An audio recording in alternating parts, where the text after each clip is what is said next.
നമ്മളിന്ന് റിസർച്ചിൻ്റെ കുറച്ച് ടൈപ്സ് ആണ് നോക്കാനായിട്ട് പോകുന്നത്. റിസർച്ച് എന്താണെന്നുള്ളത് നമ്മൾ ഓൾറെഡി നോക്കിയതാണ്. അപ്പോൾ അതിൻ്റെ കുറച്ച് ക്ലാസിഫിക്കേഷൻസ് ആണ് നോക്കുന്നത്. ഫസ്റ്റ് നമുക്ക് നോക്കാനുള്ളത് എക്സ്പെരിമെൻ്റൽ റിസർച്ച് ആണ്. എക്സ്പെരിമെൻ്റൽ റിസർച്ച് എന്ന് പറഞ്ഞാൽ അതിൻ്റെ പേര് ഇൻഡിക്കേറ്റ് ചെയ്യുന്ന പോലെ തന്നെ ഒരു വേരിയബിൾ മറ്റൊരു വേരിയബിളിനെ എങ്ങനെ എഫക്റ്റ് ചെയ്യുന്നു എന്ന് നമ്മൾ എക്സ്പെരിമെൻ്റ് ചെയ്ത് കണ്ടുപിടിക്കുമ്പോഴാണ് അതൊരു എക്സ്പെരിമെൻ്റൽ റിസർച്ച് ആയിട്ട് നമ്മൾക്ക് പറയാനായിട്ട് സാധിക്കുന്നത്. അപ്പം ഇൻഡിപെൻഡൻറ്റ് വേരിയബിൾ ഡിപ്പെൻഡൻറ്റ് വേരിയബിളിൻ്റെ മുകളിൽ എങ്ങനെ എഫക്റ്റ് ചെയ്യുന്നു അത് നോക്കുന്നതാണ് എക്സ്പെരിമെൻ്റൽ റിസർച്ച്. നമുക്ക് മാനിപ്പുലേറ്റ് ചെയ്യാൻ പറ്റുന്ന വേരിയബിളാണ് ഇൻഡിപെൻഡൻറ്റ് വേരിയബിൾ അല്ലേ. ഡിപ്പെൻഡൻറ്റ് വേരിയബിൾ എന്ന് പറഞ്ഞാൽ എന്താണ്? ഈ ഇൻഡിപെൻഡൻറ്റ് വേരിയബിളിൻ്റെ എഫക്റ്റ് കാരണം കൊണ്ട് വാരി ചെയ്യുന്ന വേരിയബിളാണ് ഡിപ്പെൻഡൻറ്റ് വേരിയബിളായിട്ട് നമ്മൾ കണക്കാക്കുന്നത്. സോ ഈ റിലേഷൻഷിപ്പുകൾ തമ്മിൽ ഫൈൻഡ് ഔട്ട് ചെയ്യാൻ വേണ്ടിയിട്ട് അല്ലെങ്കിൽ ഈ റിലേഷൻഷിപ്പ് നോക്കാൻ വേണ്ടിയിട്ട് നമ്മൾ കണ്ടക്ട് ചെയ്യുന്ന എല്ലാ റിസർച്ചുകളെയും നമ്മൾ എക്സ്പെരിമെൻ്റൽ റിസർച്ച് എന്ന് പറയുന്ന കാറ്റഗറിയിലാണ് കൊടുത്തിടുന്നത്. ഒരു കോസ് ആൻഡ് എഫക്റ്റ് റിലേഷൻഷിപ്പാണ് നമ്മൾ ത്രൂ എക്സ്പെരിമെൻ്റൽ റിസർച്ച് ചെയ്യുന്നത്. ഇവിടുത്തെ ഒരു ക്യാരക്ടറിസ്റ്റിക്സ് എന്താണെന്ന് വെച്ചാൽ എക്സ്പെരിമെൻ്റൽ റിസർച്ചിൽ ഏതെങ്കിലും ഒരു പെർട്ടിക്കുലർ വേരിയബിളിനെ നമ്മൾ മാനിപ്പുലേറ്റ് ചെയ്യണം. പെർട്ടിക്കുലർ വേരിയബിൾ എന്ന് പറയുമ്പോൾ usually that is independent variable. Because independent variable മാത്രമാണ് നമുക്ക് മാനിപ്പുലേറ്റ് ചെയ്യാനായിട്ട് സാധിക്കുന്നത്. ഡിപ്പെൻഡൻറ്റ് വേരിയബിളിനെ ഒരു എക്സാമിനർക്ക് അല്ലെങ്കിൽ ഒരു എക്സ്പെരിമെൻറ്റർക്ക് മാനിപ്പുലേറ്റ് ചെയ്യാനായിട്ട് സാധിക്കില്ല. സോ മാനിപ്പുലേഷൻ എന്തിൽ നടക്കും? എക്സ്പെരിമെൻ്റൽ റിസർച്ചിൽ നടക്കും. അതുപോലെ തന്നെ നമുക്ക് താല്പര്യമില്ലാത്ത വേരിയബിൾസിനെ നമുക്ക് കൺട്രോൾ ചെയ്യാനായിട്ട് സാധിക്കും. നമുക്ക് ആവശ്യമില്ല എന്ന് തോന്നുന്ന ഒരു വേരിയബിൾ, ഞാൻ ഓൾറെഡി പറഞ്ഞൊരു എക്സാമ്പിൾ തന്നെ പറയാം. ഫുഡ് ഇൻടേക്കും റണ്ണിങ് സ്പീഡും തമ്മിലുള്ള ഒരു റിലേഷൻഷിപ്പ് നോക്കുമ്പോൾ ഫുഡ് ഇൻടേക്ക് എന്ന് പറയുന്നത് അവിടുത്തെ ഇൻഡിപെൻഡൻറ്റ് വേരിയബിളും റണ്ണിങ് സ്പീഡ് എന്ന് പറയുന്നത് ഡിപ്പെൻഡൻറ്റ് വേരിയബിളുമാണ്. ഇവിടെ ഇൻഡിപെൻഡൻറ്റ് വേരിയബിളിനെയും ഡിപ്പെൻഡൻറ്റ് വേരിയബിളിനെയും മാത്രമാണ് നമുക്ക് നോക്കേണ്ടതായിട്ട് ആവശ്യമുള്ളൂ. എക്സ്ട്രാ പുറത്തുനിന്ന് വരുന്ന കുറച്ച് വേരിയബിൾസ് ഉണ്ടായിരിക്കും. എന്ന് വെച്ചാൽ എൻവയോൺമെൻറ്റൽ കണ്ടീഷൻസ് ഓർ എന്താ പറയുക എവറിത്തിങ് എന്ന് വെച്ചാൽ പുറത്തുനിന്ന് വരുന്ന എല്ലാ സാധനങ്ങളും ലൈക്ക് വിൻഡ്, ഡസ്റ്റ്, സൺലൈറ്റ്, ഇതൊക്കെ എക്സ്ട്രാനിയസ് വേരിയബിളാണ്. ഈ എക്സ്പെരിമെൻ്റൽ റിസർച്ച് ആവുന്ന സമയത്തേക്ക് നമുക്ക് ആ എക്സ്ട്രാനിയസ് വേരിയബിളിനെ കൺട്രോൾ ചെയ്തിട്ടുള്ള ഒരു സെറ്റിങ്സിൽ കൊണ്ടുപോയിട്ട് ഈ എക്സ്പെരിമെൻ്റ് നടത്താനായിട്ട് സാധിക്കും. ആൻഡ് പിന്നെ നമുക്ക് ചെയ്യാനായിട്ട് സാധിക്കുന്ന ഒരു കാര്യം റാൻഡം അസൈൻമെൻ്റ് ആണ്. റാൻഡം അസൈൻമെൻറ്റ് എന്ന് പറഞ്ഞാൽ നമ്മളുടെ റിസർച്ചിൽ പാർട്ടിസിപ്പേറ്റ് ചെയ്യുന്ന പാർട്ടിസിപ്പൻസിനെ ഡിഫറെൻറ്റ് എക്സ്പെരിമെൻ്റൽ കണ്ടീഷൻസിലേക്ക് നമുക്ക് എന്ത് ചെയ്യാൻ സാധിക്കും? റാൻഡമായിട്ട് അസൈൻ ചെയ്യാനായിട്ട് സാധിക്കും. ഇനി എക്സ്പെരിമെൻ്റൽ ഡിസൈൻസിൻ്റെ ടൈപ്സ് നോക്കുകയാണെങ്കിൽ നമ്മൾ ഓൾറെഡി നോക്കിയിട്ടുണ്ട്. ലബോറട്ടറി എക്സ്പെരിമെൻറ്റും അതുപോലെ തന്നെ ഫീൽഡ് എക്സ്പെരിമെൻറ്റും ക്വാസി എക്സ്പെരിമെൻറ്റുമാണ് മെയിനായിട്ട് എക്സ്പെരിമെൻ്റൽ റിസർച്ചിൻ്റെ ക്ലാസിഫിക്കേഷനായിട്ട് വരുന്നത്. എക്സ്പെരിമെൻ്റ് എന്ന് പറയുമ്പോൾ നമ്മൾ ഓൾറെഡി മനസ്സിലാക്കി നമ്മൾ എന്തെങ്കിലും ഒരു കാര്യം ചെയ്യുകയാണ്. ഓക്കെ, അപ്പോൾ ലബോറട്ടറി എക്സ്പെരിമെൻ്റ് എന്ന് പറഞ്ഞാൽ എന്തായിരിക്കും? അതൊരു കൺട്രോൾഡ് എൻവയോൺമെൻറ്റിലാണ് ചെയ്യുന്നതെങ്കിൽ that is comes under laboratory experiment. നമ്മളൊരു ഓപ്പൺ സ്പേസിലല്ല ചെയ്യുന്നത്. നമ്മൾ എന്തെങ്കിലും ഒരു രണ്ട് സാധനങ്ങളുടെ അങ്ങോട്ടും ഇങ്ങോട്ടുള്ള എഫക്റ്റ് അല്ലെങ്കിൽ കോസ് ആൻഡ് എഫക്റ്റ് മനസ്സിലാക്കുന്നത് ഒരു ലബോറട്ടറി പോലുള്ള കൺട്രോൾഡ് ആയിട്ടുള്ള എൻവയോൺമെൻറ്റിലാണെങ്കിൽ അതിന് നമ്മൾ ലബോറട്ടറി എക്സ്പെരിമെൻ്റ് എന്താണ് പറയുന്നത്. ഇവിടെ പുറത്തുനിന്നുള്ള വാരിയബിൾസിൻ്റെ കടന്നുവരവ് നമുക്ക് നന്നായിട്ട് കൺട്രോൾ ചെയ്യാൻ പറ്റുന്നത് കൊണ്ട് തന്നെ അതിൻ്റെ ഇൻറ്റേർണൽ വാലിഡിറ്റി എന്ന് പറയുന്നത് വളരെ ഹൈ ആയിരിക്കും. എന്നാൽ അതേ സമയം തന്നെ ഒരു ഇക്കോളജിക്കൽ വാലിഡിറ്റി എന്തുമായിരിക്കും? കുറവായിരിക്കും. ഇക്കോളജിക്കൽ വാലിഡിറ്റി എന്ന് പറഞ്ഞാൽ ജനറലൈസബിലിറ്റി ആണ്. എല്ലായിടത്തും കൊണ്ടുപോയിട്ട് നമുക്ക് ഈ സാധനത്തിന് ചിലപ്പോൾ അപ്ലൈ ചെയ്യാനായിട്ട് സാധിക്കില്ല. ഒരു കൺട്രോൾഡ് സിറ്റുവേഷനിൽ മാത്രമേ നമുക്ക് കിട്ടുന്ന റിസൾട്ടിനെ എല്ലായ്പ്പോഴും ഇംപ്ലിമെൻറ്റ് ചെയ്യാനായിട്ട് സാധിക്കുള്ളൂ. സോ ഒരു ഇക്കോളജിക്കൽ വാലിഡിറ്റി മേ ബി കുറവാവാനുള്ള സാധ്യതയുണ്ട് എന്നുള്ളതാണ്. ഇനി ലബോറട്ടറി എക്സ്പെരിമെൻ്റ് പോലെ തന്നെ വേറൊരു ടൈപ്പ് എക്സ്പെരിമെൻ്റൽ റിസർച്ച് ആണ് field experiment. As it's name indicates this type of research conducted in A natural setting. ഒരു ഓപ്പൺ എയറിൽ, ഒരു വർക്ക് സ്പേസിൽ അല്ലെങ്കിൽ ഒരു പബ്ലിക് സ്പേസിൽ, ഒരു സ്കൂളിലൊക്കെ നമ്മൾ ഇതുപോലൊരു കോസ് ആൻഡ് എഫക്റ്റ് കണ്ടുപിടിക്കുന്നതിനെയാണ് ഫീൽഡ് എക്സ്പെരിമെൻ്റ് എന്നുള്ളതുകൊണ്ട് ഉദ്ദേശിക്കുന്നത്. ഇതിൻ്റെ ഒരു അഡ്വാൻറ്റേജ് എന്താണെന്ന് വെച്ചാൽ നല്ലോണം ഇക്കോളജിക്കൽ വാലിഡിറ്റി ഉണ്ടായിരിക്കും. എന്നാൽ അതേസമയം ഇൻറ്റേർണൽ വാലിഡിറ്റി അത്ര അധികം ലബോറട്ടറി എക്സ്പെരിമെൻ്റ് അത്ര അധികം ഉണ്ടാവാനായിട്ടുള്ള സാധ്യത ഇല്ല. ആൻഡ് അടുത്തത് ക്വാസി എക്സ്പെരിമെൻറ്റ്സ് ആണ്. ക്വാസി എക്സ്പെരിമെൻ്റ് എന്ന് പറയുമ്പോൾ മറ്റുള്ള എക്സ്പെരിമെൻറ്റുകളോട് സിമിലർ തന്നെയാണ്. പക്ഷെ എന്താണെന്ന് വെച്ചാൽ നമുക്ക് റാൻഡമായിട്ട് അസൈൻ ചെയ്യാൻ പറ്റാത്ത അല്ലെങ്കിൽ റിസർച്ചർക്ക് ഒരുപാട് കൈകടത്താൻ പറ്റാത്ത കാര്യങ്ങൾ ക്വാസി എക്സ്പെരിമെൻറ്റിൽ അടങ്ങിയിട്ടുണ്ടായിരിക്കും. എന്ന് വെച്ചാൽ നമുക്ക് എല്ലാ വേരിയബിൾസിനെയും കൺട്രോൾ ചെയ്യാനായിട്ട് സാധിക്കില്ല. കൺട്രോൾഡ് വേരിയബിൾസിന്, എക്സ്ട്രാനിയസ് വേരിയബിൾസിനൊന്നും നമുക്ക് ഒരിക്കലും കൺട്രോൾ ചെയ്യാനായിട്ട് സാധിക്കില്ല. ഇൻഡിപെൻഡൻറ്റ് വേരിയബിൾസിനെ ഒരു പരിധി വരെ മാത്രമേ നമുക്ക് മാനിപ്പുലേറ്റ് ചെയ്യാനായിട്ട് സാധിക്കുള്ളൂ. ഓക്കെ, അതാണ് ക്വാസി എക്സ്പെരിമെൻറ്റ്സ് എന്ന് പറയുന്നത്. അപ്പോൾ റാൻഡം അസൈൻമെൻറ്റ് പോസിബിൾ അല്ല എന്ന് പറയുന്നത് ഒരു ടൈപ്പ് ഓഫ് അഡ്വാൻറ്റേജ് ആയിട്ട് പല സിറ്റുവേഷൻസിലും നമുക്ക് കണക്കാക്കാനായിട്ട് സാധിക്കും. അതിൻ്റെ ഒരു ഡിസഡ്വാൻറ്റേജ് എന്താണെന്ന് പറഞ്ഞാൽ ഈ വേരിയബിൾസിനൊന്നും നമുക്ക് കംപ്ലീറ്റ്ലി കൺട്രോൾ ചെയ്യാൻ സാധിക്കാത്തത് കൊണ്ട് തന്നെ ഇതിൻ്റെ ഒരു ഇൻറ്റേർണൽ വാലിഡിറ്റി എന്ന് പറയുന്നത് വളരെ കുറവായിരിക്കും. കാരണം കണ്ണി കാണുന്ന വേരിയബിൾസ് മുഴുവൻ കയറിയിട്ട് നമ്മളുടെ സ്റ്റഡീനെ എഫക്റ്റ് ചെയ്യാനുള്ള സാധ്യതയുണ്ട്. സോ ഒരു ഇൻറ്റേർണൽ വാലിഡിറ്റി മേ ബി കുറവാകാനുള്ള സാധ്യതയുണ്ട്. Not may be, definitely low internal validity ആണ് ക്വാസി എക്സ്പെരിമെൻ്റൽ ഡിസൈൻസ് കാണിക്കുന്നത് അല്ലെങ്കിൽ റിസർച്ച് കാണിക്കുന്നത്. അപ്പോൾ നമ്മൾ എക്സ്പെരിമെൻ്റൽ റിസർച്ചാണ് പറഞ്ഞത്. അടുത്തത് നോൺ എക്സ്പെരിമെൻ്റൽ റിസർച്ചാണ്. ഇവിടെ നമ്മൾ ഇൻഡിപെൻഡൻറ്റ് വേരിയബിൾ ഡിപ്പെൻഡൻറ്റ് വേരിയബിൾ എന്നുള്ള മാനിപ്പുലേഷൻസ് ഒന്നുമില്ല. ഇൻഡിപെൻഡൻറ്റ് വേരിയബിളിനെ നമ്മൾ മാനിപ്പുലേറ്റ് ചെയ്യാനൊന്നും പറ്റില്ല. ഇവിടെ എന്താണെന്ന് വെച്ചാൽ ഒരു കോസ് ആൻഡ് എഫക്റ്റ് റിലേഷൻഷിപ്പ് ഇല്ലാണ്ട് തന്നെ എന്തെങ്കിലും പെർട്ടിക്കുലർ വേരിയബിൾസിനെ നമ്മൾ എക്സ്പ്ലെയിൻ ചെയ്യുകയാണ്, അല്ലെങ്കിൽ ഈ രണ്ട് വേരിയബിൾസിനെ തമ്മിൽ കോറിലേറ്റ് ചെയ്യാൻ ശ്രമിക്കുകയാണ് നോൺ എക്സ്പെരിമെൻ്റൽ റിസർച്ചിൽ നമ്മൾ ചെയ്യുന്നത്. നമുക്ക് ഒരു വേരിയബിളിനെയും ആക്റ്റീവ്ലി മാനിപ്പുലേറ്റ് ചെയ്യാനായിട്ട് നോൺ എക്സ്പെരിമെൻ്റൽ റിസർച്ചിൽ സാധിക്കില്ല. ഇവിടെ നമുക്ക് ചെയ്യാൻ സാധിക്കുന്നത് നമ്മുടെ റിസർച്ചിലുള്ള വേരിയബിൾസിനെ ഒബ്സർവ് ചെയ്യുകയും അതിനെ നാച്ചുറലി ഒക്കർ ചെയ്യാൻ സമ്മതിച്ചുകൊണ്ട് അതിനെ ഒക്കർ ചെയ്യുന്നതിനെ മെഷർ ചെയ്യുകയും മാത്രമാണ് നമുക്ക് ചെയ്യാനായിട്ട് സാധിക്കുക. ഇവിടെ കോസ് ആൻഡ് എഫക്റ്റ് അല്ല നമ്മൾ നോക്കുന്നത്. എന്ന് വെച്ചാൽ ഇൻഡിപെൻഡൻറ്റ് വേരിയബിൾ ഡിപ്പെൻഡൻറ്റ് വേരിയബിളിൻ്റെ മുകളിൽ ഒരു കോസ് ഉണ്ടാക്കുന്നുണ്ടോ, ഡിപ്പെൻഡൻറ്റ് വേരിയബിൾ അതിൻ്റെ ഒരു എഫക്റ്റ് കാണിക്കുന്നുണ്ടോ എന്നല്ല നമ്മൾ ചെക്ക് ചെയ്യുന്നത്. ഈ രണ്ട് വേരിയബിളും തമ്മിൽ എന്തെങ്കിലും ബന്ധമുണ്ടോ എന്നുള്ളതാണ് നമ്മൾ നോക്കുന്നത്. സോ ഒരു കോസ് ആൻഡ് എഫക്റ്റ് എന്ന് പറയുന്ന ഒരു ടേമിന് ഈ നോൺ എക്സ്പെരിമെൻ്റൽ റിസർച്ചിൽ വലിയ റോളൊന്നും ഇല്ല എന്ന് സാരം. ഇനി നമുക്ക് ഈ നോൺ എക്സ്പെരിമെൻ്റൽ റിസർച്ചിൻ്റെ ടൈപ്സ് ഒന്ന് നോക്കാം. ആദ്യത്തെ ഡിസ്ക്രിപ്റ്റീവ് റിസർച്ചാണ്. ഡിസ്ക്രിപ്റ്റീവ് റിസർച്ച് എന്ന് പറഞ്ഞിട്ടുണ്ടെങ്കിൽ എന്താണ്? എന്തെങ്കിലും ഒരു പെർട്ടിക്കുലർ ഒരു പോപ്പുലേഷൻ്റെയോ അല്ലെങ്കിൽ ഒരു ഫിനോമിനയുടെയോ കാര്യങ്ങളെ നമ്മൾ അല്ലെങ്കിൽ ക്യാരക്ടറിസ്റ്റിക്സുകളെ നമ്മൾ ഡിസ്ക്രൈബ് ചെയ്യുമ്പോഴാണ് അത് ഡിസ്ക്രിപ്റ്റീവ് റിസർച്ച് ആയിട്ട് വരുന്നത്. ട്രൈബൽസിനെ പറ്റി എന്തെങ്കിലും ഒരു ട്രൈബൽസിൻ്റെ ഏതെങ്കിലും ഒരു പെർട്ടിക്കുലർ സ്വഭാവത്തിൻ്റെ മുകളിൽ നമ്മൾ റിസർച്ച് നടത്തുകയാണ്, നമുക്കത് നോൺ എക്സ്പെരിമെൻ്റൽ റിസർച്ച് ആയിട്ട് പരിഗണിക്കാനായിട്ട് സാധിക്കും. നേരത്തെ ഈ പറഞ്ഞ പോലെ തന്നെ നമ്മൾ അങ്ങനെ ഒരു ട്രൈബൽ സ്റ്റഡിയാണ് നടത്തുന്നതെങ്കിൽ അവിടെ നമുക്ക് ഒബ്സർവേഷൻ സ്റ്റഡി എടുക്കാം, കേസ് സ്റ്റഡി എടുക്കാം, സർവേ എടുക്കാം. ഈ വക മെത്തേഡുകളൊക്കെ ഉപയോഗിച്ചിട്ട് ട്രൈബൽസിൻ്റെ ഏതെങ്കിലും ഒരു പെർട്ടിക്കുലർ ക്യാരക്ടറിസ്റ്റിക്സ് നമുക്ക് റിസർച്ച് ചെയ്യാനായിട്ട് സാധിക്കും. അല്ലെങ്കിൽ ഒരു സ്പെസിഫിക് ഏജ് ഗ്രൂപ്പിൽ ഉള്ള ആൾക്കാർക്ക് ഡിപ്രഷൻ വരാനുള്ളൊരു സാധ്യതയാണ് നമ്മൾ എടുക്കുന്നത് എന്നുണ്ടെങ്കിൽ ആ ഒരു പെർട്ടിക്കുലർ ഫിനോമിനയാണ് നമ്മൾ അവിടെ എന്ത് ചെയ്യുന്നത്, എക്സ്പ്ലെയിൻ ചെയ്യാനായിട്ട് നോക്കുന്നത്. അവിടെ നമുക്ക് എന്ത് ചെയ്യാനായിട്ട് സാധിക്കും? ഈ വക സാധനങ്ങൾ, ഈ വക മെത്തേഡുകൾ, surveys, case studies, observational values ഒക്കെ നമുക്കെടുത്ത് അപ്ലൈ ചെയ്യാനായിട്ട് സാധിക്കും. ഈ ഒരു ഡിസ്ക്രിപ്റ്റീവ് റിസർച്ചിന് നമുക്ക് പറയാനായിട്ട് സാധിക്കും അല്ലെങ്കിൽ ഇമാജിൻ ചെയ്യാനായിട്ട് സാധിക്കുന്നത് എങ്ങനെയാണെന്ന് വെച്ചാൽ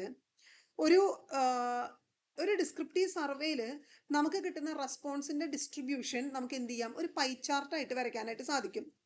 അങ്ങനെ വരയ്ക്കുമ്പോൾ അതൊരു ഡിസ്ക്രിപ്റ്റീവ് റിസർച്ചിൻ്റെ ഇമേജറി ആയിട്ട് നമുക്ക് പരിഗണിക്കാനായിട്ട് സാധിക്കും എന്നാണ് പറയുന്നത്. അടുത്തത് കോറിലേഷണൽ റിസർച്ചാണ്. കോറിലേഷണൽ റിസർച്ച് എന്ന് പറഞ്ഞാൽ രണ്ടോ അതിലധികമോ വേരിയബിൾസിൻ്റെ റിലേഷൻഷിപ്പ് നോക്കുന്നതിനെയാണ് കോറിലേഷണൽ റിസർച്ച് എന്ന് പറയുന്നത്. കോറിലേഷനാണ് അവിടെ നമ്മൾ നോക്കുന്നത്. ഇവിടെ നമ്മുടെ ഡാറ്റയുടെ ഒരു സ്റ്റാറ്റിസ്റ്റിക്കൽ അനാലിസിസ് എന്ന് പറയുന്നത് എന്തിനു വേണ്ടിയിട്ടാണ്? രണ്ട് വേരിയബിൾസ് തമ്മിൽ അല്ലെങ്കിൽ നമുക്ക് കിട്ടിയിട്ടുള്ള രണ്ട് ടൈപ്പ് ഓഫ് ഡാറ്റകൾ തമ്മിൽ, നോട്ട് ടൈപ്പ്, രണ്ട് തരം മീൻസ് രണ്ട് വേരിയബിൾസിൻ്റെയും ഡാറ്റകൾ തമ്മിൽ എന്തെങ്കിലും റിലേഷൻഷിപ്പ് വരുന്നുണ്ടോ? അത് പോസിറ്റീവ് റിലേഷൻഷിപ്പ് ആണോ, നെഗറ്റീവ് റിലേഷൻഷിപ്പ് ആണോ, സീറോ റിലേഷൻഷിപ്പ് ആണോ? പോസിറ്റീവ് റിലേഷൻഷിപ്പ് എന്ന് പറഞ്ഞാൽ എന്താണ്? ഒന്ന് കൂടുമ്പോൾ അടുത്തതും കൂടുന്നു. ഓക്കെ, അപ്പം നമ്മൾ നേരത്തെ പറഞ്ഞ എക്സാമ്പിളിൽ ഫുഡ് ഇൻടേക്കും റണ്ണിങ് സ്പീഡ് എന്ന് പറയുമ്പോൾ ഫുഡ് ഇൻടേക്ക് കൂടുമ്പോൾ റണ്ണിങ് സ്പീഡ് കൂടുകയാണെങ്കിൽ ഇത് രണ്ടും തമ്മിൽ പോസിറ്റീവ് റിലേഷൻഷിപ്പ് ഉണ്ട് എന്നാണ് നമ്മൾ പറയുക. ഓക്കെ, ഫുഡ് ഇൻടേക്ക് കുറയുമ്പോൾ റണ്ണിങ് സ്പീഡ് കൂടുകയാണെങ്കിൽ ഓപ്പോസിറ്റ് ഡയറക്ഷനിലേക്കാണ് മൂവ്മെൻ്റ് എങ്കിൽ അവിടെ അത് നെഗറ്റീവ് കോറിലേഷൻ ആയിട്ടാണ് കണക്കാക്കുക. ഇത് രണ്ടും തമ്മിൽ യാതൊരു ബന്ധം കാണുന്നില്ലെങ്കിൽ അത് സീറോ റിലേഷൻഷിപ്പ് ആണ് അല്ലെങ്കിൽ സീറോ കോറിലേഷൻ ആയിട്ടാണ് കണക്കാക്കുന്നത്. Investigating the correlation between hours of study and exam scores, പഠിക്കുന്നതും അതുപോലെ തന്നെ എക്സാമിൻ്റെ സ്കോറും തമ്മിൽ റിലേഷൻഷിപ്പ് നോക്കുക, അത് കോറിലേഷൻ റിസർച്ചാണ്. അത് പോസിറ്റീവ് ആവാം, നെഗറ്റീവ് ആവാം, അല്ലെങ്കിൽ ഒരു കോറിലേഷനും ഇല്ല എന്ന് നമുക്ക് വേണമെങ്കിൽ പറയാം. ഓക്കെ, അടുത്തത് ക്വാണ്ടിറ്റേറ്റീവ് റിസർച്ചാണ്. അപ്പം നമ്മൾ എക്സ്പെരിമെൻ്റൽ, നോൺ എക്സ്പെരിമെൻ്റൽ പറഞ്ഞു. മൂന്നാമത്തത് ക്വാണ്ടിറ്റേറ്റീവ് റിസർച്ചാണ്. ക്വാണ്ടിറ്റേറ്റീവ് റിസർച്ച് എന്ന് പറയുമ്പോൾ നമുക്ക് കിട്ടുന്ന ഡാറ്റ എന്ന് പറയുന്നത് ക്വാണ്ടിറ്റേറ്റീവ് ആയിട്ടുള്ള കുറച്ച് ടൈപ്പ് ആയിരിക്കും. എന്ന് വെച്ചാൽ ന്യൂമറിക്കൽ വാല്യൂസ് ആയിരിക്കും. സ്റ്റാറ്റിസ്റ്റിക്കൽ മാത്തമെറ്റിക്കൽ ടെക്നിക്കുകൾ ഉപയോഗിച്ചിട്ടാണ് നമുക്ക് എന്ത് ചെയ്യാൻ പറ്റുക, ഈ ഡാറ്റേനെ നമുക്ക് സം ഔട്ട് ചെയ്യാനോ അല്ലെങ്കിൽ അനാലിസിസ് നടത്താനോ വേണ്ടിയിട്ട് സാധിക്കുക. ഇപ്പം നമ്മൾ ഈ നേരത്തെ പറഞ്ഞ പോലെ രണ്ട് എന്താ പറയുക സ്റ്റഡി അവേഴ്സിൻ്റെയും എക്സാം സ്കോറിൻ്റെയും കോറിലേഷനാണ് നമ്മൾ നോക്കുന്നതെങ്കിൽ അത് നമുക്കൊരു ക്വാണ്ടിറ്റേറ്റീവ് റിസർച്ച് ആയിട്ടും വേണമെങ്കിൽ എടുക്കാം. എന്ന് വെച്ചാൽ നമുക്ക് ഒരു എക്സാമ്പിൾ ഞാൻ പറയാം. ഇപ്പോൾ അവേഴ്സ് ഓഫ് സ്റ്റഡിയാണ് നമ്മൾ എടുക്കുന്നത്. അപ്പോൾ നമ്മൾ അവരോട് ചോദിക്കും ഒരു ദിവസം എത്ര മണിക്കൂർ പഠിക്കും എന്നുള്ളത് ചോദിക്കുമ്പോൾ അവർ 2 അവേഴ്സോ 3 അവേഴ്സോ 5 അവേഴ്സോ ഒക്കെ തരും. ഇതൊക്കെ ന്യൂമറിക്കൽ വാല്യൂസ് ആണ് അല്ലേ. ഇനി അതേപോലെ തന്നെ ഈ സെയിം കുട്ടിയുടെ തന്നെ എന്തും നമ്മൾ എടുക്കുന്നുണ്ട്, അക്കാദമിക് പെർഫോമൻസും എടുക്കുന്നുണ്ട്. അവിടെയും നമുക്കൊരു വാല്യൂ ആയിരിക്കും കിട്ടുക. അതുപോലെ ഒരു 30 കുട്ടികളുടെ നമ്മൾ ഈ രണ്ട് സാധനങ്ങളും എടുക്കുക. ഈ ഹിയർ ഓൾ നമുക്ക് കിട്ടിയിട്ടുള്ളത് എന്താണ്, കുറച്ച് ന്യൂമറിക്കൽ വാല്യൂസ് ആണ്. ഇതിന് നമ്മൾ സ്റ്റാറ്റിസ്റ്റിക്കൽ അനാലിസിസ് ചെയ്ത് രണ്ട് തമ്മിലുള്ള റിലേഷൻഷിപ്പാണ് നോക്കുന്നതെങ്കിൽ നമ്മൾ ഇത് വെച്ചിട്ട് എന്ത് ചെയ്യും, കാൾ പിയേഴ്സൺ കോറിലേഷൻ ചെയ്യും. അങ്ങനെ കോറിലേഷൻ ഉണ്ടോ ഇല്ലേ, കാൾ പിയേഴ്സൺ കോറിലേഷൻ ചെയ്യുമ്പോൾ തന്നെ നമുക്കത് പോസിറ്റീവ് കോറിലേഷൻ ആണോ നെഗറ്റീവ് കോറിലേഷൻ ആണോ വിത്തൗട്ട് കോറിലേഷൻ ആണോ എന്നുള്ളത് നമുക്ക് ആ ടേബിളിൽ നിന്ന് മനസ്സിലാക്കാനായിട്ട് സാധിക്കും. അങ്ങനെ മനസ്സിലാക്കുന്ന സമയത്തേക്ക് നമുക്കിത് രണ്ടും തമ്മിലുള്ള ബന്ധം മനസ്സിലായി. ഇവിടെ നമ്മൾ ന്യൂമറിക്കൽ വാല്യൂസ് ആണ് ഉപയോഗിച്ചിട്ടുള്ളത്, അതുകൊണ്ട് ഇതിനെ ക്വാണ്ടിറ്റേറ്റീവ് റിസർച്ച് എന്നാണ് പറയുന്നത്. കംപ്ലീറ്റ്ലി ന്യൂമറിക്കൽ ഡാറ്റ മാത്രമാണ് നമ്മൾ ഉപയോഗിക്കുന്നത്. ഈ ന്യൂമറിക്കൽ ഡാറ്റ ആയതുകൊണ്ട് തന്നെ ഇതിൻ്റെ ഒരു ഡാറ്റ അനാലിസിസ് നടത്തണമെങ്കിൽ നമുക്ക് സ്റ്റാറ്റിസ്റ്റിക്കൽ അനാലിസിസ് ചെയ്യാണ്ട് പറ്റില്ല. ഇപ്പോൾ റിലേഷൻഷിപ്പ് നോക്കാൻ വേണ്ടിയിട്ട് ഈ രണ്ട് സാധനങ്ങൾ എടുത്തപ്പോൾ നമ്മൾ പറഞ്ഞു കാൾ പിയേഴ്സൺ കോറിലേഷൻ നോക്കുന്നു എന്നുള്ളത്. ഇനി ഡിഫറൻസ് ആണെന്നുണ്ടെങ്കിലോ ഇൻഡിപെൻഡൻറ്റ് സാമ്പിൾ ടി ടെസ്റ്റ് നോക്കാം. വേറെ ഡിഫറൻസുകൾ നോക്കാൻ ഒരുപാട് ടെസ്റ്റുകളുണ്ട്, അതിൽ ഏത് വേണമെങ്കിലും നമുക്ക് ഉപയോഗിക്കാനായിട്ട് സാധിക്കും. But these all test are comes under statistical, it's a type of statistical analysis. അപ്പോൾ സ്റ്റാറ്റിസ്റ്റിക്കൽ അനാലിസിസ് മാത്രമാണ് നമുക്കിതിവിടെ ചെയ്യാനായിട്ട് നമുക്ക് സാധിക്കുന്നത്. വളരെ പ്രിസൈസ് ആയിട്ടുള്ള സാധനമായിരിക്കും, എന്ന് വെച്ചാൽ വളരെ ഒബ്ജക്റ്റീവ് ആയിട്ടുള്ള ആൻസർ ആയിരിക്കും, മെഷറബിൾ ആയിരിക്കും നമുക്ക് കിട്ടുന്ന റിസൾട്ട് എന്ന് പറയുന്നത്. എക്സ്പെരിമെൻറ്റ്സ് വഴി നമുക്കിത് കണ്ടുപിടിക്കാം, അല്ലെങ്കിൽ ആ മെത്തേഡ് നമുക്ക് ഉപയോഗിക്കാം. ക്വാണ്ടിറ്റേറ്റീവ് റിസർച്ചിൽ സർവേസ് നടത്താം. സർവേസ് എന്ന് വെച്ചാൽ ക്ലോസ് എൻഡഡ് ക്വസ്റ്റ്യൻസ് തന്നെ വേണം, യെസ് ഓർ നോ ക്വസ്റ്റ്യൻസ് തന്നെ വേണം, എന്നാലേ നമുക്ക് ന്യൂമറിക്കൽ മെഷർമെൻറ്റ് എടുക്കാൻ പറ്റുള്ളൂ. ഇപ്പോൾ ഒരു 10 ക്വസ്റ്റ്യൻ ഉണ്ട്, അതിൽ 5 യെസ് കിട്ടി 5 നോ കിട്ടി എന്ന് നമുക്ക് ന്യൂമറിക്കലി ആഡ് ചെയ്യണം എന്നുണ്ടെങ്കിൽ ക്ലോസ് എൻഡഡ് ക്വസ്റ്റ്യൻസ് വേണം. ക്ലോസ് എൻഡഡ് ക്വസ്റ്റ്യൻസ് എന്ന് പറഞ്ഞാൽ എന്താ, യെസ് ഓർ നോ. എന്തുകൊണ്ടാണ് ക്വാണ്ടിറ്റേറ്റീവിൽ ഓപ്പൺ എൻഡഡ് ക്വസ്റ്റ്യൻസ് പറ്റില്ല എന്ന് പറയുന്നത്? ഓപ്പൺ എൻഡഡ് ക്വസ്റ്റ്യൻസ് എന്ന് പറഞ്ഞാൽ എന്താണ്, സബ്ജക്റ്റീവായിട്ട് നമുക്ക് തോന്നുന്നത് പറയുകയാണ്. ഫോർ എക്സാമ്പിൾ, ഇന്നലെ നടന്നൊരു സംഭവത്തിനെ പറ്റി നിങ്ങളുടെ അഭിപ്രായം എന്താണ്? അതൊരു ഓപ്പൺ എൻഡഡ് ക്വസ്റ്റ്യൻ ആണ്, അതെനിക്ക് ഇഷ്ടമുള്ള പോലെ അതിനെ എക്സ്പ്ലെയിൻ ചെയ്യാം. അവിടെ നമുക്കൊരു ന്യൂമറിക്കൽ വാല്യൂ അതിൽ നിന്ന് കിട്ടുക എന്ന് പറയുന്നത് സംതിങ് ഇസ് ഡിഫിക്കൽട്ട്, നമുക്കത് ബുദ്ധിമുട്ടാണ്. അതുകൊണ്ടാണ് ഇവിടെ ക്ലോസ് എൻഡഡ് ക്വസ്റ്റ്യൻസ് മാത്രമേ വരാൻ പാടുള്ളൂ എന്ന് നമ്മൾ പറയുന്നത്. ഇനി കോറിലേഷണൽ മെത്തേഡ് നമുക്ക് വേണമെങ്കിൽ ഈ ക്വാണ്ടിറ്റേറ്റീവ് മെഷർമെൻറ്റിന് വേണ്ടിയിട്ട് ഉപയോഗിക്കാം. ഇതിൻ്റെ ഒരു അഡ്വാൻറ്റേജസ് എന്താണെന്ന് വെച്ചാൽ ഒബ്ജക്റ്റീവാണ്, അതുകൊണ്ട് തന്നെ നല്ല സുഖമായിട്ട് റെപ്ലിക്കബിളും ആയിട്ടുള്ള ഒരു സാധനമാണ്. സ്റ്റാറ്റിസ്റ്റിക്കൽ അനാലിസിസ് ചെയ്യുന്നത് കൊണ്ട് തന്നെ നമുക്ക് ഈസി ആയിട്ട് റിസൾട്ട് ഫൈൻഡ് ഔട്ട് ചെയ്യാനായിട്ട് നമുക്ക് സാധിക്കും. നമുക്ക് കിട്ടുന്ന റിസൾട്ട് എന്ന് പറയുന്നത് മെഷറബിൾ ആയിട്ടുള്ള റിസൾട്ടാണ്, പ്രിസൈസ് ആയിട്ടുള്ള ഒരു റിസൾട്ടായിരിക്കും നമുക്ക് ഈ ക്വാണ്ടിറ്റേറ്റീവ് അനാലിസിസ് വഴി കിട്ടാനായിട്ട് പോകുന്നത്. എന്നാൽ അതേസമയം ചില സമയങ്ങളിൽ കുറച്ച് കോംപ്ലക്സ് ആയിട്ടുള്ള ഒരു സാധനമാണ് ക്വാണ്ടിറ്റേറ്റീവ് റിസർച്ച് എന്ന് പറയുന്നത്. അതുപോലെ തന്നെ ഒരു കോണ്ടെക്സ്ച്വൽ അണ്ടർസ്റ്റാൻഡിങ് എന്ന് പറയുന്നത് ഇവിടെ പോസിബിൾ ആയിട്ടുള്ള കാര്യമല്ല. What is contextual understanding? ഒരു കൺസെപ്റ്റിനെ പറ്റിയിട്ട് ഡീറ്റെയിൽ ആയിട്ട് മനസ്സിലാക്കുക എന്ന് പറയുന്ന ഒരു സാധനം സംവർ it is difficult in quantitative research. ഒരു പ്രിസൈസ് ആയിട്ട് വളരെ ഒബ്ജക്റ്റീവ് ആയിട്ടുള്ള സാധനമേ നമുക്ക് പഠിക്കാനായിട്ട് പറ്റുള്ളൂ. അതിൻ്റെ ഒരു കോണ്ടെക്സ്റ്റിൽ അല്ലെങ്കിൽ അതിൻ്റെ ഒരു ബാക്ക്ഗ്രൗണ്ട് വെച്ച് നമ്മളങ്ങനെ പറയില്ലേ, ആ ഒരു കാര്യത്തിൻ്റെ കോണ്ടെക്സ്റ്റിൽ നോക്കുമ്പോൾ ഇന്ന കാര്യം ശരിയാണ്, അല്ലെങ്കിൽ ഈ ഒരു കാര്യത്തിൻ്റെ കോണ്ടെക്സ്റ്റിൽ നോക്കുമ്പോൾ ഇത് അത്ര ശരിയായില്ല എന്നൊക്കെ നമ്മൾ പറയും. എന്നുവെച്ചാൽ അതിൻ്റെ ഒരു ബാക്ക്ഗ്രൗണ്ട് വെച്ചിട്ടാണ് നമ്മൾ ചിന്തിക്കുന്നത്. അങ്ങനത്തെ ഒരു സാധനം ഈ ഒരു ക്വാണ്ടിറ്റേറ്റീവ് മെഷർമെൻറ്റിൽ നമുക്ക് നടക്കാനുള്ള സാധ്യത വളരെ കുറവാണ്. ഇനി ഹ്യൂമൻ എക്സ്പീരിയൻസിനെയാണ് നോക്കുന്നത് എന്നുണ്ട് വെച്ചെങ്കിലോ അതത്ര സുഖമായിട്ട് അതിൻ്റെ ഒരു റിച്ച് കണ്ടൻറ്റോട് കൂടിയിട്ട് ഹ്യൂമൻ എക്സ്പീരിയൻസിനെ ക്വാണ്ടിറ്റേറ്റീവ് മെഷർമെൻറ്റിൽ എടുക്കാൻ ബുദ്ധിമുട്ടാണ്. കാരണം ഒബ്ജക്റ്റീവായിട്ട് മാത്രമേ സാധനം വരുള്ളൂ. എന്താണ് നമ്മൾക്ക് ഫീൽ ചെയ്യുന്നത് എന്നുള്ളത് എക്സ്പ്രസ് ചെയ്യാൻ നമുക്ക് ക്വാണ്ടിറ്റേറ്റീവ് റിസർച്ചിൽ നോ വേ. ഓക്കെ, ഇനി വരുന്നത് ക്വാളിറ്റേറ്റീവ് റിസർച്ചാണ്. ക്വാളിറ്റേറ്റീവ് റിസർച്ച് എന്ന് പറഞ്ഞിട്ടുണ്ടെന്നുണ്ട് വെച്ചെങ്കിൽ നമുക്ക് കുറച്ചും കൂടെ സബ്ജക്റ്റീവായിട്ട് കാര്യങ്ങൾ തന്നെ കാണാനായിട്ട് പറ്റും ക്വാളിറ്റേറ്റീവ് റിസർച്ചിൽ. ഓക്കെ, ഇൻഡിവിജ്വൽസിൻ്റെ അല്ലെങ്കിൽ ഹ്യൂമൻ നാച്ചർ എക്സ്പ്ലെയിൻ ചെയ്യാനായിട്ട്, ഹ്യൂമൻ ബിഹേവിയർ എക്സ്പ്ലെയിൻ ചെയ്യാനായിട്ട്, അല്ലെങ്കിൽ ഒരു ഹ്യൂമൻ പ്രോബ്ലത്തിനെ ഡിസ്ക്രൈബ് ചെയ്യാനായിട്ട് നമുക്ക് ക്വാളിറ്റേറ്റീവ് റിസർച്ച് നമുക്ക് ഉപയോഗിക്കാനായിട്ട് സാധിക്കും. ഇവിടെ ഈ ക്വാളിറ്റേറ്റീവ് റിസർച്ച് വഴി നമ്മൾ എടുക്കുന്ന ഡാറ്റ എന്ന് പറയുന്നത് നോൺ ന്യൂമറിക്കൽ ഡാറ്റാസ് ആണ് നമ്മൾ എടുക്കുന്നത്. അവർ തരുന്ന വേർഡ്സ് ആയിരിക്കാം, അവർ തരുന്ന ഇമേജ് ആയിരിക്കാം, അല്ലെങ്കിൽ നമ്മൾ ഒബ്സർവ് ചെയ്ത് കണ്ടുപിടിക്കുന്നതായിരിക്കാം. വാട്ട് എവർ ഇറ്റ് വാസ്, എന്താണ് the data is known numerical. എന്തായിരുന്നാലും അതെന്താണ്, ഒരു നോൺ ന്യൂമറിക്കൽ ഡാറ്റ ആയിട്ടാണ് ഈ ക്വാളിറ്റേറ്റീവ് റിസർച്ചിൽ നമുക്ക് ഡീറ്റെയിൽസ് കിട്ടുന്നത്. ഇപ്പോൾ യോഗ എന്ന് പറയുന്നത് ഇൻ്റർവെൻഷൻ ക്യാൻസർ പേഷ്യൻസിൽ എന്തെങ്കിലും മാറ്റങ്ങൾ വരുത്തുന്നുണ്ടോ? ഇവിടെ നമ്മൾ എന്ത് ചെയ്യണം, ഇത് കഴിഞ്ഞവർക്ക് യോഗ കൊടുത്തിട്ട് നോക്കേണ്ടി വരും. അതല്ലെങ്കിൽ യോഗ കൊടുക്കാതെ ഒരു ടീമിനെ നമ്മൾ നോക്കണം. യോഗ കൊടുത്തിട്ട് ഒരു ക്യാൻസർ ട്രീറ്റ്മെൻറ്റ് പേഷ്യൻസിനെ, രണ്ട് സെയിം ഗ്രൂപ്പ് ഓഫ് എന്താ പറയുക സാമ്പിൾസ് എന്ന് വെച്ചാൽ treatment without yoga practice treatment മാത്രം നടന്നുകൊണ്ടിരിക്കുന്ന cancer patients, with yoga practice treatment നടന്നുകൊണ്ടിരിക്കുന്ന patients. And after a period of time നമ്മൾ എന്ത് ചെയ്യുന്നു, ഇതിൻ്റെ രണ്ടിൻ്റെ റിസൾട്ടിന് ഇവരുടെ ഒരു ടോളറൻസ് നമ്മളെ നോക്കുന്നു. അപ്പോൾ ഇത് നമുക്ക് ക്വാളിറ്റേറ്റീവ് മെഷർമെൻറ്റിൽ ഉപയോഗിക്കാം. ഇങ്ങനത്തെ ഡാറ്റ എന്ന് പറയുന്നത് ക്വാളിറ്റേറ്റീവ് മെഷർമെൻറ്റിലാണ് വരുന്നത്. ഇവിടെ വരുന്ന ഡാറ്റേനെ നമ്മൾ എന്താ ന്യൂമറിക്കൽ ഡാറ്റയാണോ നമുക്ക് കിട്ടുക? അല്ല. ഇവിടെ നമ്മുടെ ഡാറ്റേനെ ഇൻ്റർപ്രറ്റീവ് അനാലിസിസ് ആണ് നമ്മൾ നടത്തേണ്ടത്. കിട്ടിയ ഡാറ്റേനെ നമ്മൾ ഇൻ്റർപ്രറ്റ് ചെയ്യണം. For example TAT, thematic apperception test, projective personality ടെസ്റ്റാണ്. ഈ ടെസ്റ്റ് ചെയ്യുന്ന സമയത്ത് നമുക്ക് കുറച്ച് കഥകളാണ് കിട്ടുന്നത്. ഈ കഥകളെ നമുക്ക് ന്യൂമറിക്കൽ വാല്യൂ വെച്ചിട്ട് T ടെസ്റ്റ് ചെയ്യാനോ Z ടെസ്റ്റ് ചെയ്യാനോ ചെയ്യാൻ പറ്റുമോ? പറ്റില്ല. ഇവിടെ നമുക്ക് എന്താ ചെയ്യാൻ പറ്റുക, ഈ ഡാറ്റേനെ നമ്മൾ ഇൻ്റർപ്രറ്റ് ചെയ്യണം. സബ്ജക്റ്റീവ് ഡാറ്റേനെ നമ്മൾ ഇൻ്റർപ്രറ്റ് ചെയ്യണം. അതിനെയാണ് ഇൻ്റർപ്രറ്റീവ് അനാലിസിസ് എന്നുള്ളത് പറയുന്നത്. ത്രൂ ഇൻ്റർപ്രറ്റേഷനിലൂടെയാണ് നമ്മൾ എന്ത് ചെയ്യുന്നത്, ഇവിടെ ഡാറ്റ അനാലിസിസ് നടത്തുന്നത്. ഇത് നമ്മുടെ ഉള്ളിലുള്ള എന്തും എക്സ്പ്രസ് ചെയ്യാനുള്ള ഒരു സാധ്യത ഉള്ളത് കൊണ്ട് തന്നെ ഈ ക്വാളിറ്റേറ്റീവ് റിസർച്ച് എന്ന് പറയുന്നത് കുറച്ചും കൂടെ സബ്ജക്റ്റീവാണ്. കോൺടെക്സ്ച്വലായിട്ട് നമുക്ക് കാര്യങ്ങളെ മനസ്സിലാക്കാൻ പറ്റുന്ന ഒരു ടൈപ്പ് ഓഫ് റിസർച്ചാണ് ക്വാളിറ്റേറ്റീവ് റിസർച്ച്. ഇൻ്റർവ്യൂ മെത്തേഡ് ഉപയോഗിക്കാം, ഫോക്കസ് ഗ്രൂപ്പ്സിനെ ഒബ്സർവ് ചെയ്യാം, എത്നോഗ്രാഫിക്കൽ സ്റ്റഡീസ് ഉപയോഗിക്കാം, കേസ് സ്റ്റഡീസ് ഉപയോഗിക്കാം. അങ്ങനത്തെ പല ടൈപ്പ് ഓഫ് മെത്തേഡ്സ് നമുക്ക് ക്വാളിറ്റേറ്റീവ് റിസർച്ചിൽ ചെയ്യാനായിട്ട് സാധിക്കും.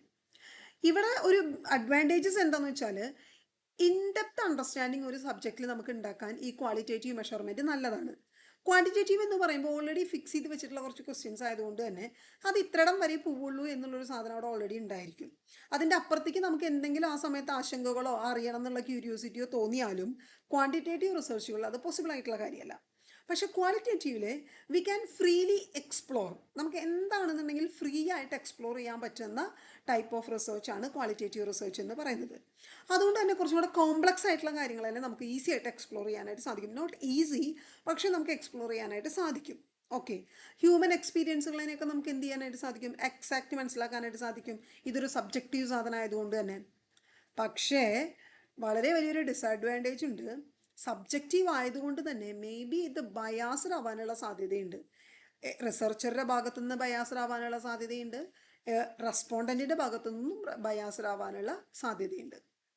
അതുപോലെ തന്നെ പ്രിസൈസ് ആയിട്ട് നമ്മൾ ക്വാണ്ടിറ്റേറ്റീവ് റിസർച്ചിൽ ഒരു ജനറലൈസ് ഫൈൻഡിങ് പറയുന്ന പോലെ അങ്ങനെ ജനറലൈസ് ചെയ്യാനായിട്ട് നമുക്ക് കുറച്ച് ബുദ്ധിമുട്ടായിരിക്കും. ഇത്ര ആൾക്കാരിൽ അങ്ങനെ ചെയ്തപ്പോൾ ഇങ്ങനെയാണ് കിട്ടിയത് എന്ന് പറയാനാണ് കുറച്ചും കൂടെ ഒരു ഈസിനെസ് ഉള്ളത്. ക്വാണ്ടിറ്റേറ്റീവ് റിസർച്ചിനെ അപേക്ഷിച്ചിട്ട് ക്വാളിറ്റേറ്റീവ് റിസർച്ച് എന്ന് പറയുന്നത് വളരെ ടൈം കൺസ്യൂമിംഗ് ആയിട്ടുള്ള ഒരു കാര്യമാണ്. ഇപ്പോൾ നമ്മൾ നേരത്തെ പറഞ്ഞൊരു എക്സാമ്പിൾ ആലോചിച്ച് നോക്കൂ. ക്യാൻസർ പേഷ്യൻസിനെ യോഗ കൊടുത്തിട്ടും ചെയ്യിപ്പിക്കണം, യോഗ കൊടുക്കാണ്ട് ട്രീറ്റ്മെൻറ്റും ചെയ്യിപ്പിക്കണം. ഇതൊക്കെ ടൈം കൺസ്യൂമിംഗ് ആണ്. നേരെ മറിച്ച് ക്യാൻസർ പേഷ്യൻസിൻ്റെ സ്ലിപ്പ് നോക്കുകയാണെന്നുണ്ടെങ്കിൽ ക്വസ്റ്റ്യനെയർ കൊടുത്ത് ഫില്ല് ചെയ്ത് വാങ്ങിയാൽ നമ്മുടെ പരിപാടി കഴിഞ്ഞു. അപ്പോൾ ക്വാണ്ടിറ്റേറ്റീവിനെ അപേക്ഷിച്ചിട്ട് ക്വാളിറ്റേറ്റീവ് എന്ന് പറയുന്നത് കുറച്ച് ടൈം കൺസ്യൂമിംഗ് ആയിട്ടുള്ള കാര്യമാണ്. അടുത്ത റിസർച്ച് എന്ന് പറയുന്നത് എക്സ്പോസ്റ്റ് ഫാക്ടർ റിസർച്ചാണ്. എക്സ്പോസ്റ്റ് ഫാക്ടർ റിസർച്ച് എന്ന് പറഞ്ഞാൽ ആഫ്റ്റർ ദ ഫാക്റ്റ് ആണ്. ഇവിടെ ഒരു സംഭവം നടന്നതിന് ശേഷം അതിൻ്റെ കാരണം എന്താണെന്ന് നമ്മൾ കണ്ടുപിടിക്കുക. ഓക്കെ, അല്ലെങ്കിൽ ആ ഒരു ഫെനോമെനൻ എന്താണ് എന്ന് നമ്മൾ ഇൻവെസ്റ്റിഗേറ്റ് ചെയ്യുന്നതിനെയാണ് എക്സ്പോസ്റ്റ് ഫാക്ടർ റിസർച്ച് എന്നുള്ളതുകൊണ്ട് പറയുന്നത്. ഇവിടെ ഇൻഡിപെൻഡൻറ്റ് വേരിയബിൾ നമ്മൾ മാനിപ്പുലേറ്റ് ചെയ്യുന്നൊന്നുമില്ല, അല്ലെങ്കിൽ ഭയങ്കരമായിട്ട് നമ്മൾ കൺട്രോൾ ചെയ്യുകയോ അങ്ങനെയൊന്നും ചെയ്യുന്നില്ല. ഹിയർ ഒരു ഇൻഡിപെൻഡൻറ്റ് വേരിയബിളും ഡിപെൻഡൻറ്റ് വേരിയബിളും തമ്മിലൊരു റിലേഷൻഷിപ്പ് ഉണ്ടായി കഴിഞ്ഞു, അതവിടെ സംഭവിച്ചു. ഇനി അതെന്താണെന്നുള്ളത് എക്സാമിൻ ചെയ്യലാണ് എക്സ്പോസ്റ്റ് ഫാക്ടർ റിസർച്ചിലൂടെ നമ്മൾ ചെയ്യുന്നത്. ശ്രദ്ധിക്കണം, independent variable is not manipulated. നമുക്കവിടെ മാനിപ്പുലേറ്റ് ചെയ്യാൻ പറ്റില്ല. But we can examine the relationship between those two variables that have already happened. Already സംഭവിച്ചു കഴിഞ്ഞ ഒരു റിലേഷൻഷിപ്പിനെ നമുക്കൊന്ന് പഠിക്കാം. അത്രയാണ് എക്സ്പോസ്റ്റ് ഫാക്ടർ റിസർച്ച് കൊണ്ട് നമുക്ക് ചെയ്യാനായിട്ട് സാധിക്കുക. ഇവിടെ ഈ ഒരു റിസർച്ച് എന്ന് പറയുന്നത്, ഈ എക്സ്പോസ്റ്റ് ഫാക്ടർ റിസർച്ച് എന്ന് പറയുന്നത് ഒരു ഫിനോമിനൻ കഴിഞ്ഞതിന് ശേഷം, ഒരു ഇവന്റ് കഴിഞ്ഞതിന് ശേഷമാണ് നമ്മൾ ഈ സാധനം നടത്തുന്നത്. ഇപ്പോൾ കോവിഡ് നമുക്ക് എങ്ങനെയാണ് വന്നത് എന്ന് നമ്മൾ ചെയ്തപ്പോൾ അത് കോവിഡ് വന്നു കഴിഞ്ഞതിന് ശേഷമാണ് ഇതെങ്ങനെയാണ് എന്നുള്ളത് നമ്മൾ ഫൈൻഡ് ഔട്ട് ചെയ്യാനായിട്ട് ശ്രമിക്കുന്നത്. അതുകൊണ്ട് തന്നെ നമുക്ക് അതിൻ്റെ മുകളിൽ ഒന്നും ചെയ്യാനില്ല. ഏതെങ്കിലും ഒരു പെർട്ടിക്കുലർ സിറ്റുവേഷനിൽ ഇരുത്തിയിട്ടോ കൂട്ടിയിട്ടോ കോവിഡ് വരുന്ന വൈറസിനെ ഇറക്കിയിട്ടോ ഒന്നും നമുക്ക് ചെയ്യാൻ, ആ സാധനം അവിടെ സംഭവിച്ചു കഴിഞ്ഞു എന്നുള്ളതാണ്. ഓക്കെ, നമുക്ക് ജസ്റ്റ് ചെയ്യാൻ പറ്റുക, നമുക്കൊരു കോസൽ റിലേഷൻഷിപ്പ്, ഒരു എക്സിസ്റ്റിംഗ് ഡാറ്റയുടെ ബേസിൽ ഒരു കോസൽ റിലേഷൻഷിപ്പ് നമുക്ക് കണ്ടുപിടിക്കാനായിട്ട് ശ്രമിക്കാം എന്നുള്ളതാണ് എക്സ്പോസ്റ്റ് ഫാക്ടർ റിസർച്ചിൽ നമുക്ക് ചെയ്യാനായിട്ട് പറ്റുന്നത്. അവിടെ നമുക്ക് എന്ത് ചെയ്യാം, ഒരു കാര്യം സംഭവിച്ചു കഴിഞ്ഞു, അതുകൊണ്ട് തന്നെ പിന്നെ ആ കാര്യത്തിൻ്റെ മുകളിൽ നമുക്ക് കളിയില്ല. സംഭവിച്ചു കഴിഞ്ഞ സാധനത്തിൻ്റെ എന്തെങ്കിലും എക്സിസ്റ്റിംഗ് റെക്കോർഡുകൾ ഉണ്ടെന്നുണ്ടെങ്കിൽ നമുക്കത് പരിശോധിക്കാം, അത് അനലൈസ് ചെയ്യാം. അതല്ലെങ്കിൽ ആ സമയത്ത് ഉണ്ടായിരുന്ന ആൾക്കാർ ആരെങ്കിലും ഉണ്ടെന്നുണ്ടെങ്കിൽ ആ പാസ്റ്റ് ഇവൻറ്റിനെ പറ്റിയിട്ട് ഒരു സർവേ എടുക്കുകയോ ഒരു ഇൻ്റർവ്യൂ കണ്ടക്ട് ചെയ്യുകയോ നമുക്ക് ചെയ്യാം. അല്ലെങ്കിൽ പ്രീ എക്സിസ്റ്റിംഗ് ആയിട്ടുള്ള ഒരു ക്യാരക്ടറിസ്റ്റിക്സിൻ്റെ ബേസിൽ ഗ്രൂപ്പുകളെ തമ്മിൽ നമുക്ക് കമ്പയർ ചെയ്യാം. എന്ന് വെച്ചാൽ കോവിഡ് വന്നതിന് ശേഷമുള്ള ഗ്രൂപ്പും കോവിഡ് വരുന്നതിനൊക്കെ മുമ്പുള്ള ഗ്രൂപ്പും തമ്മിൽ നമുക്ക് എന്ത് ചെയ്യാം, അവരുടെ ക്യാരക്ടറിസ്റ്റിക്സിനെ നമുക്ക് എന്ത് ചെയ്യാം, കമ്പയർ ചെയ്യാം. ഇങ്ങനെയാണ് നമുക്ക് എക്സ്പോസ്റ്റ് ഫാക്ടർ റിസർച്ച് ചെയ്യാനായിട്ട് സാധിക്കുന്നത്. ഇനി ഇതിൻ്റെ ഒരു അഡ്വാൻറ്റേജസ് എന്താണെന്ന് വെച്ചാൽ, ഇപ്പോൾ എന്താ പറയുക, സംഭവിച്ചു കഴിഞ്ഞ് നമ്മുടെ ലൈഫ് മീൻസ് നമ്മുടെയൊക്കെ എൻവയോൺമെൻ്റലി സംഭവിച്ചു കഴിഞ്ഞ പല കാര്യങ്ങളതിനെ പറ്റിയിട്ടും നമുക്ക് എന്ത് ചെയ്യാനായിട്ട് പഠിക്കാനായിട്ട് സാധിക്കും വിത്തൗട്ട് മാനിപ്പുലേഷൻ. കാരണം അവിടെ ബയാസ് വരാനില്ല, അതിൻ്റെ മുകളിൽ നമ്മൾ പഠിച്ചുകൊണ്ടിരിക്കുമ്പോൾ ആരെങ്കിലും മാനിപ്പുലേറ്റ് ചെയ്തതിൻ്റെ ഒരു ചേഞ്ച് വരാനില്ല, കാരണം ദാറ്റ്സ് ഓൾറെഡി ഹാപ്പൻഡ്. ഓക്കെ, അതുപോലെ തന്നെ ഈ കോസൽ റിലേഷൻഷിപ്പിനെ പറ്റിയിട്ട് കുറച്ചും കൂടെ ഇൻസൈറ്റ്ഫുൾ ആയിട്ട് കാര്യങ്ങൾ നമുക്ക് മനസ്സിലാക്കാനായിട്ട് സാധിക്കും എന്നുള്ളതാണ്. റിലേറ്റീവ്ലി പെട്ടെന്ന് നമുക്ക് എന്ത് ചെയ്യാൻ പറ്റും, ആൻഡ് വലിയ പൈസയൊന്നും ഇല്ലാണ്ട് ഇൻഎക്സ്പെൻസീവ്ലി നമുക്ക് ഈ ഒരു എക്സ്പോസ്റ്റ് ഫാക്ടർ റിസർച്ച് ചെയ്യാനായിട്ട് സാധിക്കും. അതേസമയം ഇതിന് കുറച്ച് ഡിസഡ്വാൻറ്റേജസും ഉണ്ട്. എന്താണ്, ഡെഫിനറ്റ് ആയിട്ടൊരു കോസ് ആൻഡ് എഫക്റ്റ് റിലേഷൻഷിപ്പ് പറയാൻ പറ്റുമെന്ന് അറിയില്ല. ബിക്കോസ് നമ്മൾ ഓൾറെഡി പറഞ്ഞു, ഇറ്റ് വാസ് ഹാപ്പൻഡ്, അത് സംഭവിച്ചു കഴിഞ്ഞു. അതുകൊണ്ട് തന്നെ അതിൻ്റെ ഒരു റിലേഷൻഷിപ്പ് പ്രിസൈസ് ആയിട്ട് കിട്ടുമോ എന്നുള്ള കാര്യം എന്താണ്, സംശയമാണ്. പിന്നെ എക്സിസ്റ്റിംഗ് ഡാറ്റ കുറവാണെങ്കിലോ നമുക്ക് കിട്ടുന്ന ഇൻഫോർമേഷൻസും കുറയും, അത് നമ്മുടെ സ്റ്റഡിയുടെ ഒരു ലിമിറ്റേഷനായിട്ട് മാറും. അപ്പോൾ എക്സിസ്റ്റിംഗ് ഡാറ്റേനെ ഡിപ്പെൻഡ് ചെയ്തിട്ട് നമ്മുടെ സ്റ്റഡിയുടെ ഒരു സ്കോപ്പ് റെലവൻസ് ഒക്കെ കുറയാനുള്ള സാധ്യത ഉണ്ട്. അതുപോലെ തന്നെ ഈ കൺഫൗണ്ടിങ് വാരിയബിൾസിൻ്റെ ഒരു പൊട്ടൻഷ്യൽ ഉണ്ടാവാൻ വേണ്ടിയിട്ടുള്ള നമ്മുടെ റിസർച്ചിൻ്റെ മുകളിൽ ഉണ്ടാവാനുള്ള ഒരു സാധ്യത ഉണ്ട്. ഇപ്പോൾ ഒരു എക്സാമ്പിൾ ഇതിന് പറയുന്നുണ്ട്, വലിപ്പത്തിൽ ഡിപ്രഷൻ വരുന്ന ആൾക്കാർക്ക് ചൈൽഡ് അബ്യൂസിനെ, ചെറുപ്പത്തിൽ ചൈൽഡ് അബ്യൂസ് ഉണ്ടായിട്ടുള്ളവർക്കാണോ കൂടുതൽ വലിപ്പത്തിൽ ഡിപ്രഷൻ ഉണ്ടാകുന്നത് എന്നുള്ളതാണ്. അങ്ങനെയാണെങ്കിൽ അതവിടെ സംഭവിച്ചു കഴിഞ്ഞു, ചൈൽഡ്ഹുഡിൽ ഒരു ചൈൽഡ് അബ്യൂസ് സംഭവിച്ചു കഴിഞ്ഞു, and development of depression in adulthood, ആ റിലേഷൻഷിപ്പാണ് നമ്മളവിടെ നോക്കുന്നത്. ഓക്കെ, അവിടെ നമ്മൾ എങ്ങനെയാണ് പാർട്ടിസിപ്പൻറ്റിൻ്റെ ചൈൽഡ്ഹുഡ് എക്സ്പീരിയൻസുകൾ ഒരു ഇൻ്റർവ്യൂ വഴി നമുക്ക് എന്ത് ചെയ്യാനായിട്ട് സാധിക്കും, കളക്ട് ചെയ്യാനായിട്ട് സാധിക്കും. ഓക്കെ, അതാണ് എക്സ്പോസ്റ്റ് ഫാക്ടർ റിസർച്ച്. പിന്നെ വരുന്നത് സർവേ റിസർച്ചാണ്. സർവേ റിസർച്ച് എന്ന് പറഞ്ഞിട്ടുണ്ടെങ്കിൽ എന്താണ്, സെൽഫ് റിപ്പോർട്ട് ക്വസ്റ്റ്യനെയർ വഴിയോ ഇൻ്റർവ്യൂ വഴിയോ ആൾക്കാരിൽ നിന്ന്, നമ്മുടെ സാമ്പിൾസിൽ നിന്ന് നമ്മൾ ഡാറ്റ കളക്ട് ചെയ്തിട്ട് നടത്തുന്ന റിസർച്ചുകൾ തന്നെയാണ് സർവേ റിസർച്ച് എന്നുള്ളതുകൊണ്ട് നമ്മൾ ഉദ്ദേശിക്കുന്നത്. ഈ ഒരു സർവേ റിസർച്ച് എന്ന് പറയുന്നത് വളരെ സിമ്പിൾ ആയതുകൊണ്ട് തന്നെ ഒരു ലാർജ് സാമ്പിൾ സൈസ് നമുക്ക് ഉപയോഗിക്കാനായിട്ട് സാധിക്കും. നമ്മുടെ നാട്ടിലൊക്കെ പണ്ട് കാലത്ത് ഈ പോപ്പുലേഷന് വേണ്ടിയിട്ട് സർവേ നടത്തിയിരുന്നു. നമ്മുടെ വീട്ടിലേക്ക് എല്ലാ വീടുകളിലേക്കും പഞ്ചായത്തിൽ നിന്നോ അല്ലെങ്കിൽ ഏതെങ്കിലും ഒരു ഗവൺമെൻറ് ഉദ്യോഗസ്ഥർ വരും. എന്നിട്ട് അവർ ഈ സാധനം എന്ത് ചെയ്യും, നമ്മുടെ കയ്യിൽ എത്ര വൃദ്ധജനങ്ങളുണ്ട്, എത്ര കുട്ടികളുണ്ട്, 18 വയസ്സിന് താഴെയുള്ളവരുണ്ട്, ജോലിക്കാരുണ്ട്, അസുഖക്കാരുണ്ട്, ഇങ്ങനെ കണക്കെടുത്തിട്ട് പോകും. ഇതൊരു ലാർജ് സാമ്പിൾ സൈസിൽ ഇന്ത്യ ഒട്ടുക്ക് നടക്കുന്നുണ്ടാവും സർവേ, അല്ലെങ്കിൽ കേരളം ഒട്ടുക്ക് നടക്കുന്നുണ്ടാവും. അപ്പം ലാർജ് സാമ്പിൾ സൈസിൽ ചെയ്യാനായിട്ട് സാധിക്കും നമുക്ക് ഈ സർവേ റിസർച്ച് എന്ന് പറയുന്നത്. ഈ സർവേ റിസർച്ചിൽ ഉപയോഗിക്കുന്ന ക്വസ്റ്റ്യൻസ് സ്റ്റാൻഡേർഡൈസ്ഡ് ആയിട്ടുള്ള ക്വസ്റ്റ്യൻ ആയിരിക്കണം. നമ്മൾ പഠിച്ചിട്ടുണ്ട് മുന്നത്തെ ഡിഗ്രിയിലൊക്കെ, സ്റ്റാൻഡേർഡൈസ്ഡ് ടെസ്റ്റ് അല്ലെങ്കിൽ സ്റ്റാൻഡേർഡൈസ്ഡ് ക്വസ്റ്റ്യനെയർ എന്ന് പറഞ്ഞാൽ എന്താണ്, it should be valid and reliable. അതിനെയാണ് സ്റ്റാൻഡേർഡൈസ്ഡ് ക്വസ്റ്റ്യൻസ് എന്നുള്ളതുകൊണ്ട് ഉദ്ദേശിക്കുന്നത്. സെൽഫ് റിപ്പോർട്ട് ഡാറ്റ വേണമെങ്കിൽ നമുക്ക് ഉപയോഗിക്കാനായിട്ട് സാധിക്കും. ആ സാധനം അങ്ങോട്ട് കൊടുത്താൽ അവർക്ക് അതിൽ എന്ത് ചെയ്യാം, സെൽഫ് റിപ്പോർട്ട് ചെയ്യാനായിട്ട് അവർക്ക് സാധിക്കും. ഇനി ഈ സർവേ റിസർച്ച് നടത്തുന്നത് സർവേ വഴിയാണ്, നമ്മൾ ഓൾറെഡി പറഞ്ഞു കഴിഞ്ഞു അല്ലേ. അങ്ങനെയാണെങ്കിൽ എന്തൊക്കെ ടൈപ്പ് സർവേ ആണ് നമുക്ക് ഈ സ്റ്റഡിയിൽ ഉപയോഗിക്കാനായിട്ട് പറ്റുക? ഒന്നാമത്തത് ക്രോസ് സെക്ഷണൽ സർവേ ആണ്. ക്രോസ് സെക്ഷണൽ സർവേ എന്ന് പറഞ്ഞാൽ ഒരു സിംഗിൾ പോയിന്റ് ഇൻ ടൈമിൽ നമ്മൾ ഡാറ്റ കളക്ട് ചെയ്യുകയാണെങ്കിൽ that is cross sectional survey. Example വരുന്നത് a survey to assess the prevalence of smoking among adult in a particular city. ഡൽഹിയിൽ പുക വലിക്കുന്ന ആൾക്കാരുടെ ഒരു പ്രിലവൻസ് എത്രത്തോളം ഉണ്ട് എന്നാണ് നമ്മൾ നോക്കുന്നത്. അതൊരു സിംഗിൾ പോയിന്റ് ഓഫ് ടൈമിൽ മാത്രം നമ്മൾ നോക്കുന്ന ഒരു കാര്യമാണ്. അങ്ങനെയാണെങ്കിൽ അത് ക്രോസ് സെക്ഷണൽ സർവേയിലാണ് വരുന്നത്. അതേസമയം ലോഞ്ചിറ്റ്യൂഡിനൽ സർവേ ആണെന്നുണ്ടെങ്കിലോ ഡാറ്റ നമ്മൾ കളക്ട് ചെയ്യുന്നത് ഓവർ ദ ടൈമാണ്. വീണ്ടും വീണ്ടും പിന്നീട് എപ്പോഴെങ്കിലുമൊക്കെ ആയിരിക്കും എന്ത് ചെയ്യുന്നത്, ഡാറ്റ കളക്ട് ചെയ്യുന്നത്. We need to track the changes and trends. അവിടെ സംഭവിക്കുന്ന ഒരു ചേഞ്ചസ് എന്താണ്, അതിൻ്റെ ഒരു ട്രെൻഡ്സ് എന്താണ് എന്നുള്ളത് മനസ്സിലാക്കാനാണ് നമ്മൾ ലോഞ്ചിറ്റ്യൂഡിനൽ സർവേ നമ്മൾ നടത്തുന്നത്. അതിൻ്റെ ഒരു ടൈപ്സ് എന്ന് പറഞ്ഞാൽ ട്രെൻഡ് സ്റ്റഡീസ് ആണ് ഒന്നാമത്. എന്ന് വെച്ചാൽ ഓരോ പോപ്പുലേഷൻ മാറുമ്പോഴും ഉണ്ടാകുന്ന മാറ്റങ്ങൾ എന്താണ് എന്ന് മനസ്സിലാക്കാൻ നമ്മൾ നടത്തുന്ന സർവേ സ്റ്റഡിയാണ് ട്രെൻഡ് സ്റ്റഡീസ് എന്ന് പറയുന്നത്. കൊഹോർട്ട് സ്റ്റഡീസ് ആണ് രണ്ടാമത്. എന്ന് വെച്ചാൽ ഏതെങ്കിലും ഒരു കൾച്ചർ ഓഫ് ആൾക്കാരെ അല്ലെങ്കിൽ ഒരു ഗ്രൂപ്പ് ഓഫ് ഇൻഡിവിജ്വൽസിനെ ഓവർ ദ ടൈം അവർ മാറുന്നുണ്ടോ എന്നറിയാൻ വേണ്ടിയിട്ട് ഓവർ ദ ടൈം അവരിൽ മാത്രം സ്റ്റഡി നടത്തി പോകുന്നതിനെയാണ് കൊഹോർട്ട് സ്റ്റഡീസ് എന്ന് പറയുന്നത്. ദെൻ പാനൽ സ്റ്റഡീസ് ആണ്. എന്ന് വെച്ചാൽ ഒരു സെയിം ഇൻഡിവിജ്വലിൻ്റെ കയ്യിൽ നിന്ന് തന്നെ മൾട്ടിപ്പിൾ പോയിന്റ് ഇൻ ടൈംസിൽ over the times data collect ചെയ്യും. ഇപ്പോൾ എനിക്ക് തന്നെ മൈസെൽഫ് ഈ കുറച്ച് നാൾ കഴിയുമ്പോൾ മാറ്റം വരുന്നുണ്ടോ, അത് കുറച്ച് നാളും കഴിയുമ്പോൾ എൻ്റെ ആറ്റിറ്റ്യൂഡ്സിൽ മാറുന്നുണ്ടോ എന്നറിയാനായിട്ട് എന്നിൽ ഒരു ഇൻഡിവിജ്വലിനെ തന്നെ സെയിം ഇൻഡിവിജ്വലിനെ തന്നെ നമ്മൾ ഓവർ ദ ടൈം ചെക്ക് ചെയ്യുന്നതിനെയാണ് പാനൽ സ്റ്റഡീസ് എന്ന് പറയുന്നത്. ഇതിൻ്റെ ഒരു എക്സാമ്പിൾ പറയുന്നത് a survey to track changes in attitudes towards climate change over a decade. ഓരോ ജനറേഷൻ കഴിയും തോറും ഈ ഒരു എന്താ പറയുക ക്ലൈമറ്റിനോടുള്ള ആൾക്കാരുടെ ആറ്റിറ്റ്യൂഡ് നമ്മൾ ചെക്ക് ചെയ്യുക. ഇത് ഓവർ ദ ടൈം നമ്മൾ ചെക്ക് ചെയ്യണം.